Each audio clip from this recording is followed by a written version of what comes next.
أعوذ بالله من الشيطان الرجيم بسم الله الرحمن الرحيم.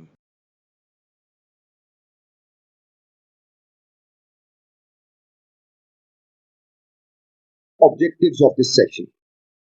The session is designed to help the research scholars in learning how to identify research gaps using papers published in high-ranked journals. Store necessary information for writing an introduction. Now, the first thing that one should do is, before taking on the journey of writing a paper, is that identification of research gaps. Now, if you fail to identify research gaps properly from existing literature, what you end up with is a research that is not worth it. No journal, no quality journal would publish your research. So the first step is identification of research gaps. How do we go on and identify the research gaps? You search through latest research in Emerald, Sage, Springer, Science Direct, Wiley, Taylor and Francis, and JSTOR. If you are conducting business research, these are the top ranked journals, databases that have got top ranked peer reviewed journals. You identify the explicit gap. For starters, if you have recently starting research, this is a good point to start. You read existing papers, latest research, and identify what those researchers have done and what have they identified as a limitation for future research. Moving on, you can identify implicit research gaps, something that is not explicitly available in the limitations and future research directions of the paper. For instance, you've been going through some literature on servant leadership, and you come to know that there is hardly any research on servant leadership in public sector organizations. So, this is something that you stumbled upon after reading a lot of papers, something that you observed in existing research.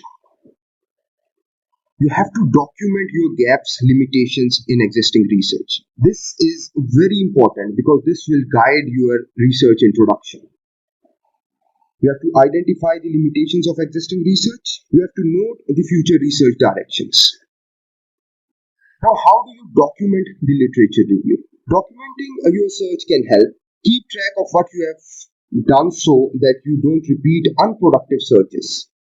Reuse successful search strategies for future papers. You know how to search because while you are searching, this will help you, this will guide you, and you will know that this is how we should search the literature. Describe your search process for manuscript. If you are writing a systematic literature review, this is particularly important. How did you search the papers for your systematic literature review? Justify your search process. This is again, it's increasingly important. Why a particular searching style?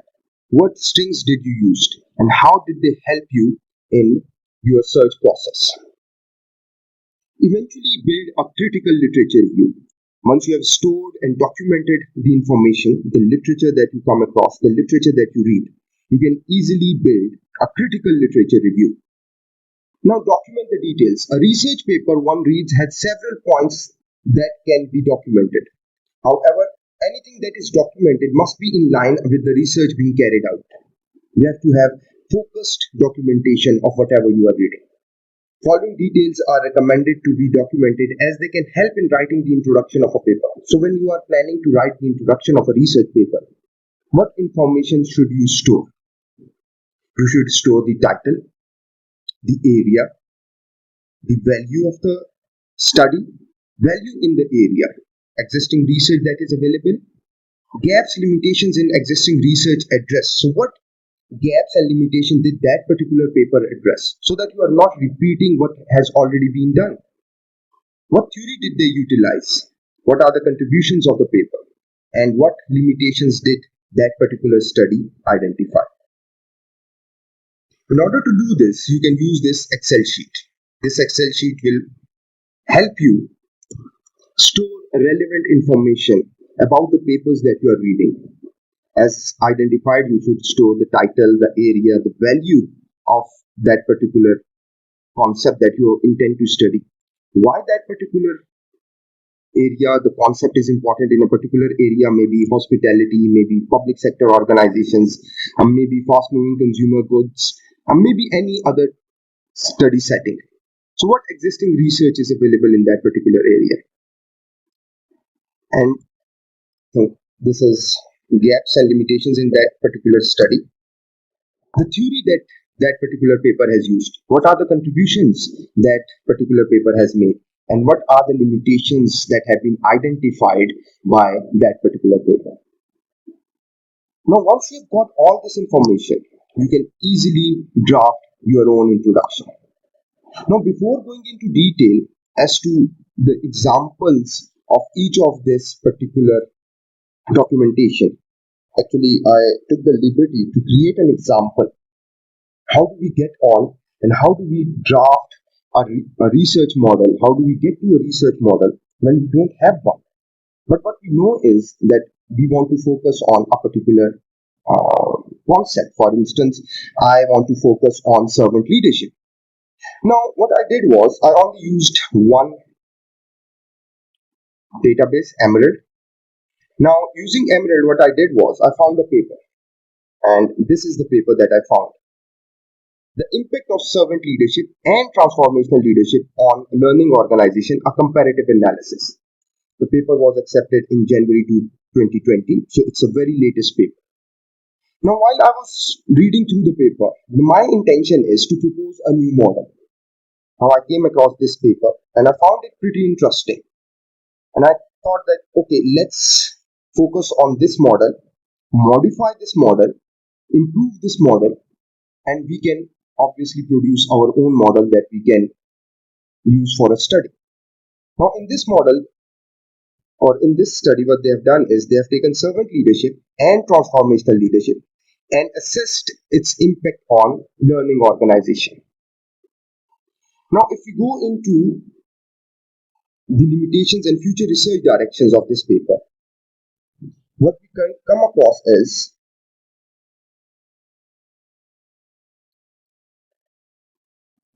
despite the contributions of this study, its limitations must be acknowledged to help future researchers improve their studies on leadership styles and learning organization. First, the study is cross-sectional. Now, it is important to mention here that what are potent gaps, something that one should focus on, something that can be published. One thing that is important is that you should add new concepts in your model, new constructs in your model. You should add new variables in your model. Without new variables, your research might not be strong enough. You can't say that this study was conducted in America and I'm conducting this study in Pakistan or India or Australia or England or Saudi Arabia or any other country. So you need to have new variables in the model, new relationships that have not been checked before, or particularly with these variables. Now, if I come to the limitations and future research directions of this paper, what I see is that they have recommended organizational culture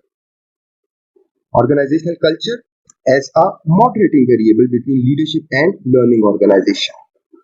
So what I should do is, or what I can do is, I can go to Microsoft Word and store this information because I'm going to use it in future for my study. We are focused on servant leadership and its impact on learning organization. This study has recommended organizational culture as a moderator. Now, what we could simply do is, let's say,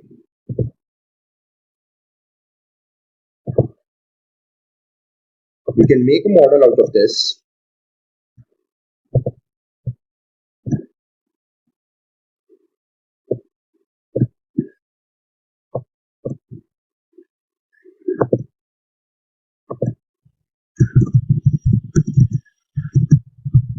Servant leadership, and this influences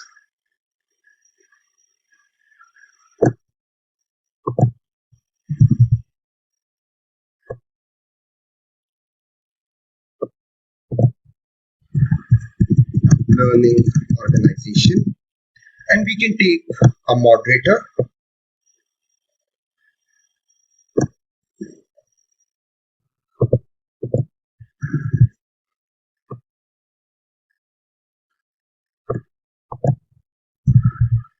organizational culture.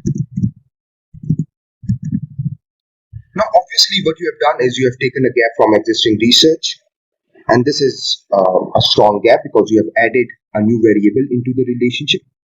But what if somewhere in the world someone else has also read the same paper? What if somewhere in the world someone is also conducting the same research study and he or she manages to publish this study sooner than you could complete? What will happen is that your whole effort will go down the drain. So it's strongly recommended that we take gaps from multiple sources. So we took gap from one paper, this paper.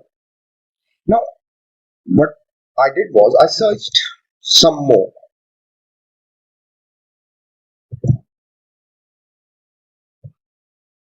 So while I was searching, I came across this paper, another latest paper. And while I was looking at their limitations and future research directions, I found out that they have recommended that this research actually focused on only one mediator, career satisfaction. However, other variables such as self-efficacy, promotion focus, career commitment, empowerment at work, work-life balance, work-life enrichment, job stress, and employee well-being also have the ability to explain the relationship between the two variables. So this research is actually recommended some other variables that could be influenced by servant leadership. For instance, career commitment. I see that this variable can work in this model because not only that servant leadership could influence career commitment, organizational learning can also influence career commitment. So what I do is I add career commitment here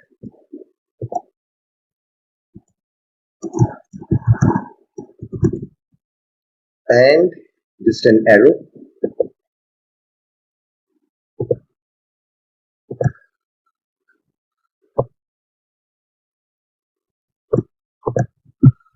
Now I've taken gaps from two papers. Now this looks a more complex model than the earlier one, and obviously I can further link servant leadership with career commitment as recommended in the other paper. So learning organization now is a mediator between servant leadership and career commitment. So an improved level of servant leadership in any organization would lead to organizational learning or learning organization. Obviously, the two concepts do have their differences, but a number of scholars have said that both mean the same thing. And if there is a learning organization, obviously this will improve my commitment or career related commitment to the organization. And organizational culture could moderate the relationship between servant leadership and learning organization. Now, what I've done is I've just used two existing studies to build onto and develop my own model. I could further complicate this model. How can I do that? Let's see. Okay, I've already used this. Now, there is this paper and there is this paper. While I was searching through the internet, I came across this paper, a very interesting paper.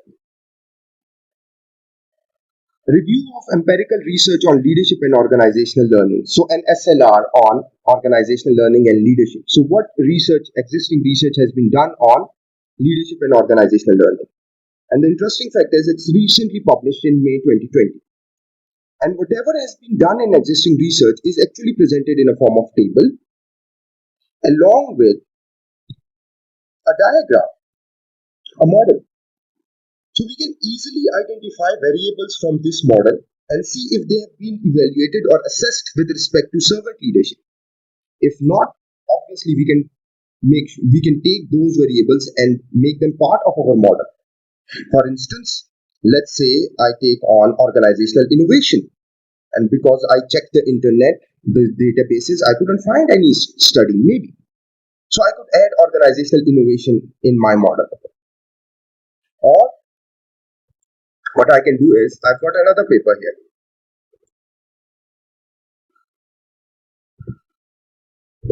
Yes, this paper. Look at the model of this paper. This is very interesting actually. They looked at the direct relationship of organizational learning on, where is the model? Let's go to the proposed model. Yeah. So they looked at the impact of organizational learning capacity on relationship specific innovation. Now, what have they recommended for future? What they've recommended is that in addition, this study exposes a supplier's learning capacity in two areas: ALC at the firm level and JLC at the relationship level. Future studies could add several other drivers to study the innovative outcomes. So there could be other factors that could influence innovative outcomes of the global supply chain more comprehensively, along with both types of learning capacity. The relative influences of diverse factors on innovation may elicit very dynamic insights. So, what are they recommending? They are recommending that you can take market orientation as a variable that could be influenced by organizational learning. So, let's take this. Let's put organizational learning in. Sorry, market orientation.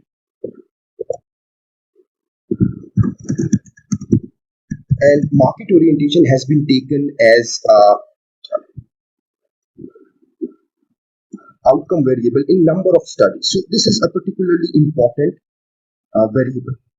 So what we do is we put this one here, just rearrange our model a bit. Let's say we put this here, and let's say we put this here. Now, based on at least 4 papers, we have drafted a completely new model which actually originally looked like this. Yes, like this, with no mediators, no moderator. A simple model. And what you have done is, after reading 3 or 4 latest papers, what you have done is you have proposed a very complex model like this. So now, this is how you can use existing research to propose your model. Now, I did this like in the morning in say 30 to 40 minutes. It might take you even less than that. So, using several of these papers that are available in the literature, what you can do is you can propose your own complex models and get them published. I hope this would have helped you understand how to use existing research and propose your own model. Coming back to our just a quick recap, this is what we had, and while reading just 3 or 4 papers, this is what we got. 3 or 4 latest papers that identified, okay, these are the relationships that can be evaluated in future research. Using those papers, we actually presented or got this model. Now, how do you write or start writing the introduction of the paper? Now, before you put yourself into the writing chair, you need to store relevant information. Read and store relevant information. In this case, let's take an example of a paper.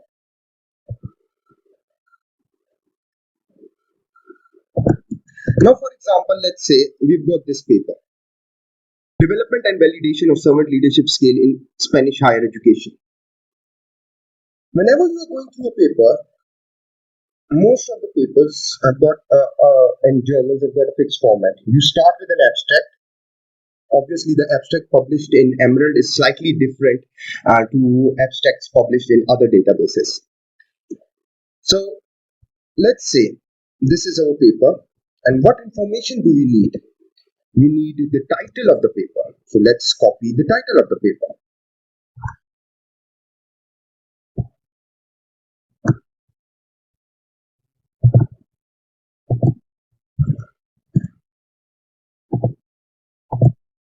Second is, what area did they focus on? And in this case, it's pretty clear from the title that it was higher education. If it's not clear, what you need to do is you can look into the design and methodology. And if it's not in there, it will definitely be in the methodology section where they would have mentioned, okay, this was from where they collected the data. Or they would have mentioned in introduction if they are focusing on a particular area and taking that particular area as a gap of research. So in this case, it's higher education. I'll share the Excel sheet on the link, and then you can obviously download it. Now, this is where the story starts. Value. Value means why studying this particular concept is important. And where is this value in a research paper? It's always in the introduction. So, if you see that more or less, what my experience is, and that it is more or less in the first 2 paragraphs. 95% of the times I've come across that it is always in the first paragraph. What's the importance of the particular area that you are focusing on? In this case, we are focusing on servant leadership. So why is this particular area important? Servant leadership is a holistic leadership approach focusing on follower development in ethical, rational, emotional, relational, and spiritual dimensions. The objective is to bring out the best in the employees. For this reason, servant leadership has got an increased prominence in both theory and practice. This is because servant leadership goes beyond self-interest. Well, according to Van Durendorf, there are other leadership styles as well, but their focus is on achieving organizational objectives. Their focus is not on going beyond self-interest.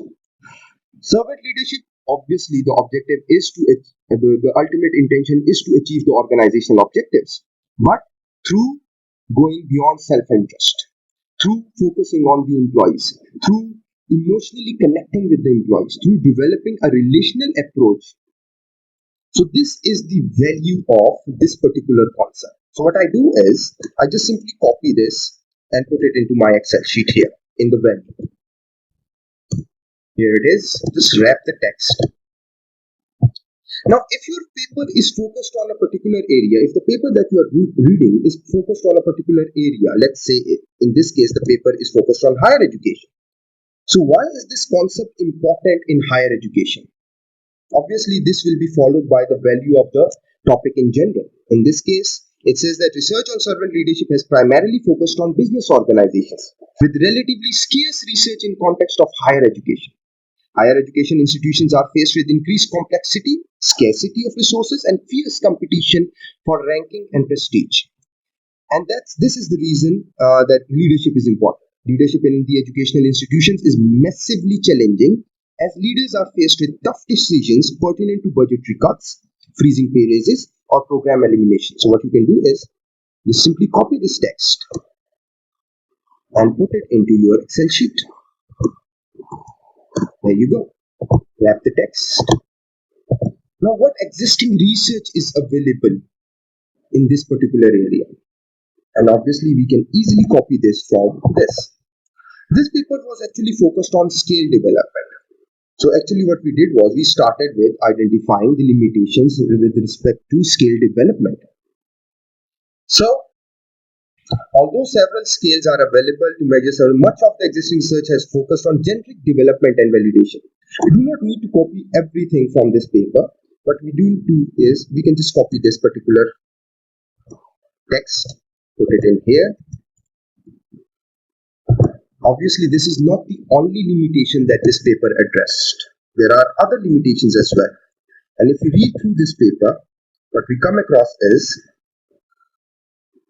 that this paragraph, obviously this is my paper, so I know where the things are, but whenever you are doing your research, you have to read the paper, maybe introduction 3 or 4 times in order to identify where the actual information is. So in this case, this is the limitations of existing research, just pertinent to servant leadership. But this paper has got other variables in as well. So there are other limitations as well that you need to copy and put it.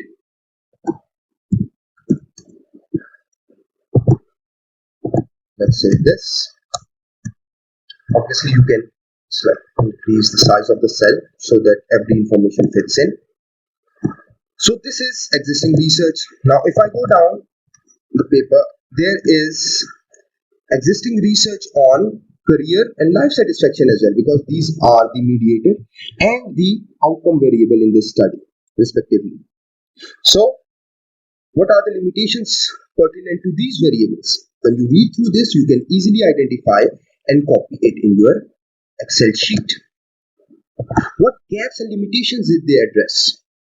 Obviously, while you are reading the existing research available, most of the times researchers have mentioned that these are the gaps that they are going to fill. So in this case, let's read through this. Existing research has called for further research into both career and life satisfaction. Despite the progress in the career satisfaction literature, the research is significantly limited and requires further exploration. Now, this is the limitation of existing research. Career satisfaction could serve as a useful mediating role. So this is the gap that they have addressed. I've told you and mentioned before that these two things can go side by side. So what you can do is you can copy this text here, because this is one of the gap that they addressed, and just paste it here. So while you read through your introduction, this is how you can copy and paste the information. The next step is theory. So where is the theory? If you go down, once they have identified the limitations and gaps in the existing research, once they start writing about the contribution, sometimes it's before the contribution and sometimes it's within the contribution. If we search through this paper, we'll find that here is the theory that they have used. They have used LMX theory pertinent to servant leadership, career satisfaction, and life satisfaction. So what you can do is you can write LMX theory. Now here you mention the contributions that are made by this research. Now doing this is particularly important that as you read, you will identify that this is how these things should be written. So what you can do is just copy and paste, or you can shorten it if you want, or just copy and paste the whole text, because obviously you are going to read it later. So these are the contributions. And finally, what limitations did they identify? Because obviously we are going to use the limitations from existing research to write our own introduction. So what you can do is just go to the end and identify the limitations of this research. Okay, do not copy the whole paragraph. Look into the limitations that you think that you can work on or you will work on. For instance, in this case, let's say we are interested in adding new variables.